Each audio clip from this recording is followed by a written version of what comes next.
শুভ অপরাহ্ন। Delve into the past with Sanjukta তে আপনাদের সকলকে স্বাগত জানাই। অনেক দিন বাদে একটা নতুন ভিডিও নিয়ে ফিরছি, কিন্তু এই ভিডিওটা কিন্তু সিএসসি বা পিএসসি সংক্রান্ত নয়। এটা একটু পৃথক ভিডিও হবে। আর বিগত কয়েকদিন ধরে এক মাস আমার শরীর সঠিক না থাকার জন্য আমি আপনাদের কাছে নতুন ভিডিও আনতে পারিনি বলে অত্যন্ত দুঃখিত। আজকে যে বিষয়টা নিয়ে আমি আলোচনা করব সেটা হচ্ছে মূলত কলকাতা পুস্তক মেলা, কলকাতা আন্তর্জাতিক বইমেলা, যেটা আমাদের অন্যতম অত্যন্ত প্রাণের প্রিয় পুস্তক মেলা। ছোটোবেলা থেকে যেখানে আমরা সবসময় যেতে ভালোবাসি এবং প্রথমে আগে আমরা সবাই জানতাম যে সেটি ময়দানে হতো এবং তারপর সেটির লোকেশন চেঞ্জ করে নিয়ে যাওয়া হয় সায়েন্স সিটির অপোজিট সাইডে এবং ফাইনালি সেটাকে শিফট করা হয়েছে বিগত কয়েক বছর করুণাময়ী বাস স্ট্যান্ডের ঠিক পাশে এবং পূর্ত ভবনের অপোজিটে সল্টলেকে। এখন আমরা ওখানেই যাই।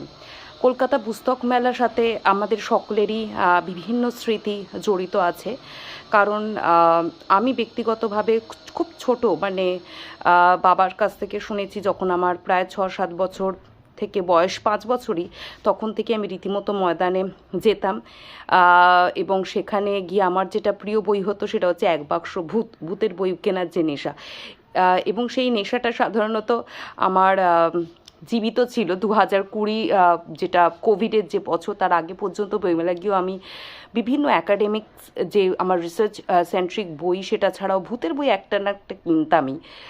যাই হোক, সেটা স্মৃতিচারণা ছোট্ট, আশা করি আপনাদেরও খুব বিখ্যাত এবং বিভিন্ন আপনাদেরও সকলের জীবনের বিভিন্ন মুহূর্ত, বছরের ওই স্পেশাল মুহূর্তটা কলকাতা বইমেলার সাথে জড়িত রয়েছে।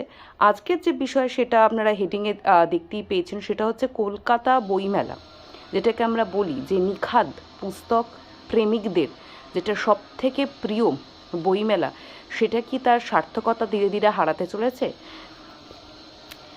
এটা বলার কারণ রয়েছে, কারণ যেহেতু আমি একাডেমিক সেক্টরে জড়িত রয়েছি, বিভিন্ন ধরনের বিভিন্ন রিসার্চার, অ্যাকাডেমিশিয়ান, তারা কলেজ বিশ্ববিদ্যালয়ে পড়ান, অ্যাসিস্ট্যান্ট, অ্যাসোসিয়েট, সিনিয়র প্রফেসর, তাদের সঙ্গে যোগাযোগ রয়েছে আমার ফেসবুকে, বিভিন্ন সোশ্যাল মিডিয়াতে, এবং আমি দেখছি যে এই ট্রেন্ডটা বিগত আপনার ঠিক কোভিডের পরবর্তী সময় এই ট্রেন্ডটা আমি আরও বেশি করে দিতে, আপনারা বলতে পারবেন হয়তো আগেও ছিল, কিন্তু কোভিডের পরবর্তী সময় এই ট্রেন্ডটা আমি বেশি লক্ষ্য করছি।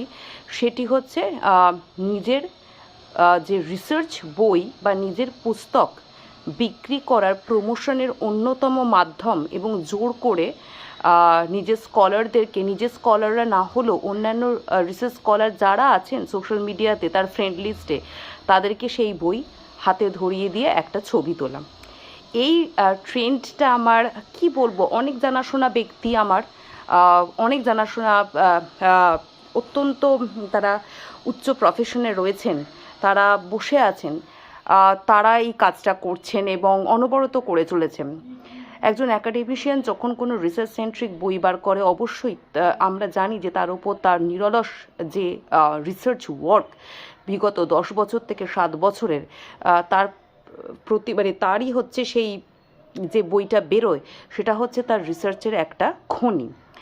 সে যে এত বছর কাজ করেছে, কিন্তু যদি বইয়ের মান ভালো হয় এবং আপনি যে স্পেশালাইজ সেক্টরে আছেন তার যদি উচ্চমানের হয়, বইয়ের দাম ঠিক থাকে, মান যদি ভালো হয়, কারণ এই 10 বছরের মধ্যে আপনার যারা আন্ডারে অ্যাকাডেমিশিয়ান রয়েছে বা আপনার জানাশোনা যারা অ্যাকাডেমিশিয়ান রয়েছে, তারা মোটামুটি জেনে যাবে যে আপনি কী ধরনের রিসার্চ করছেন, কোন সেক্টরের ওপর আপনি স্পেশালাইজড।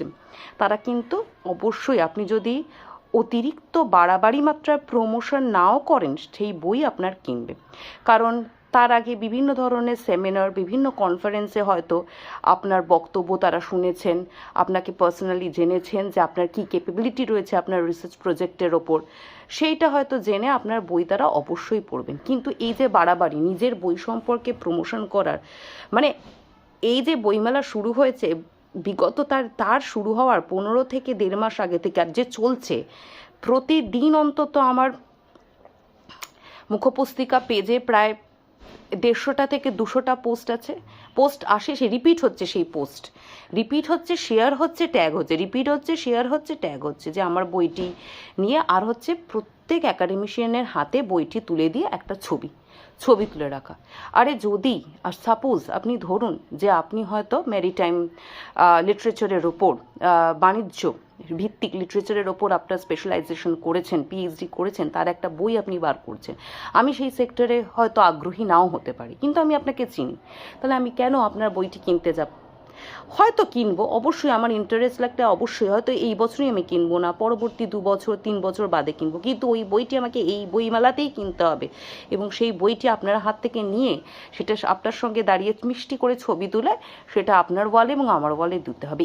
এই ধরনের মানে এই যে ব্যাপার, সেই ব্যাপারটা মানে সত্যি বলতে কি আগেও বইমেলা ছিল, কিন্তু এতটা বাড়াবাড়ি 2020 কোভিডের পর থেকে কিন্তু এতটা বাড়াবাড়ি দেখা যাচ্ছে। আগে কিন্তু এতটা বাড়াবাড়িও হতো না। বইয়ের গুণমান ভালো হলে শুধু অ্যাকাডেমিশিয়ানরা কেন, সমগ্র ধরনের বিভিন্ন ধরনের জনরার পাঠকেরা রয়েছে, তারা হয়তো তাদের টেস্ট পাল্টানোর জন্য আপনার বই পড়তে পারে, কিন্তু আপনি জোর করে কাউকে আপনার বই কিন্তু হাতে তুলে দিতে পারবেন না। মানে এটা উচিত নয়, এথিক্যালি এটা ঠিক নয়। যদিও আপনারা করছেন, আর সেই সঙ্গে ছবি ছাপানো সত্যি মানে এখন অ্যাকাডেমিক সেক্টরটা এতটা ইন্ডাস্ট্রিয়াল সেক্টরের সাথে অ্যামালগ্যামেট হয়ে এতটাই ব্যবসার কেন্দ্রিক হয়ে গেছে, মানে কিছু বলার নেই সেখানে। আমার এই বিষয়টা অত্যন্তই খারাপ লেগেছে। অত্যন্ত জানা পরিচিত ব্যক্তিরা সেই জিনিসগুলো করে চলেছেন, জোর করে দেওয়া। এই জোর করাটা কিন্তু আপনাদের বুঝতে হবে উচিত নয় কোনো দিনই। অনেক অ্যাকাডেমিশিয়ানরা থাকে, তাদের হয়তো পয়সার টানাটানি অভাব থাকতে পারে, হয়তো সেই বছর তারা সেই বইটি নাও কিনতে পারে, তাদের মনের মতো বইয়ের লিস্ট তারা করে রাখে এবং সেই অনুসারে তারা পয়সা জমায়, কিন্তু আপনাদের জোরের জন্য বাধ্য হয়ে তার প্রিয় বইটিকে ছেড়ে আপনার বইটি কিনতে হয়। সুতরাং এই জিনিসটা আপনারা করবেন না, অবশ্যই প্রমোট করবেন, প্রমোট করুন, প্রমোট করার জন্য সোশ্যাল মিডিয়া একটা মাধ্যম, কিন্তু সেটা লিমিটটা রেখে।